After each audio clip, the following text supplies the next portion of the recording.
Lately, people have been DCing more, specifically survivors. But why? Personally, I've noticed a trend of survivors DCing early in games, and simply put, it does ruin games, especially for the other survivors. We already know that tunneling a survivor out early on and forcing the game to be a 3v1 essentially makes a comeback for the other survivors impossible. So when a survivor DCs early or goes on next, it does exactly the same. It's also a huge issue. I did a poll on Twitter on whether or not the DC penalty should be removed, a simple yes or no, or their own option in mind. The poll results were almost a tie, but overall it leaned towards no, which I can agree to as well. A lot of people agree that Survivor has been rough since 6.1, of course, but I think it's a wide variety of reasons when I really think about it. And keep in mind, this video is more about on-purpose DCs, so this excludes game crashes, net issues, or bugs like the disconnection from host error. Very early on, if survivors notice multiple gen perks or even hints at multiple gen perks, they are very quick to give up, such as survivors seeing killer stop mid-chase to kick gens and getting incapacitated, seeing surge, pain res, dead man switch, and more.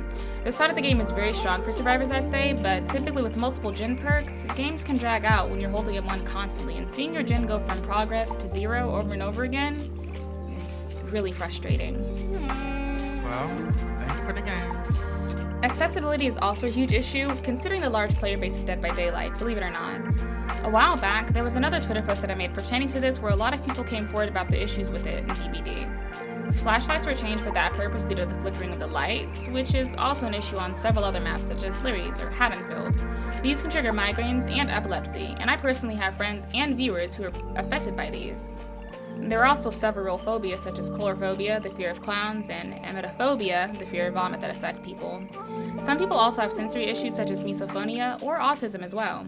The percentage of these players may be on the smaller scale, but if Dead by Daylight has taken steps towards other accessibility issues, maybe these are a few that can be looked at too, considering people with these issues deserve to play games as well. And most plainly put, some people just don't like some maps, killers, or other survivors, funnily enough. Some people go down first, or some people get tunneled very early on. These things just happen. However, DBD has been working towards balancing the game in these aspects, such as the huge map overhaul from 2020's mid-chapter 15, major kill overhauls from 2021 with powers and add-ons, most notably Trapper and Spirit, base kit BT, and some are still a work in progress, like potential base kit Unbreakable to diminish the frustrations of slugging. There are more, obviously, but the general reasoning is that some survivors find the games to be purely unwinnable. Now that we've discussed some of the major reasonings, let's talk about some of the solutions. One of the easier ones would be reducing the number of gens, especially early on, like in KYF, which if you didn't know, allows the players to have a reduced number of gens if there aren't enough players at the very start. Gen speed and or action speeds could be increased, maybe with specific percentages depending on early to late DCs and or the number of DCs.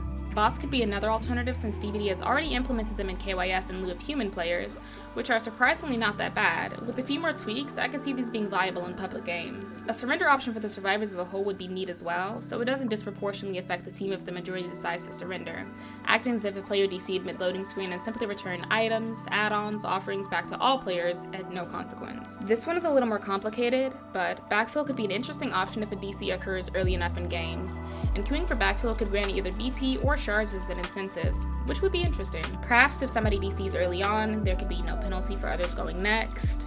Adding a quitter bonus for all, and not just killer, could even be beneficial to make up for items, add-ons, and offerings lost too. There are also some other interesting ones that I saw in the thread as well.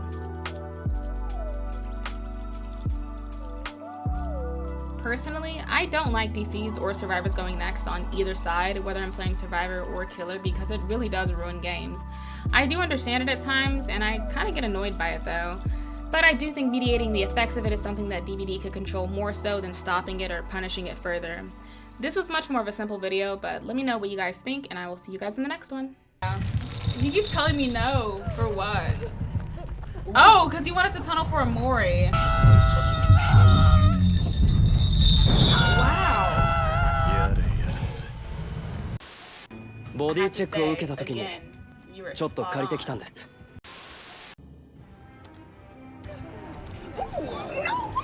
I got you, Miss Claudette.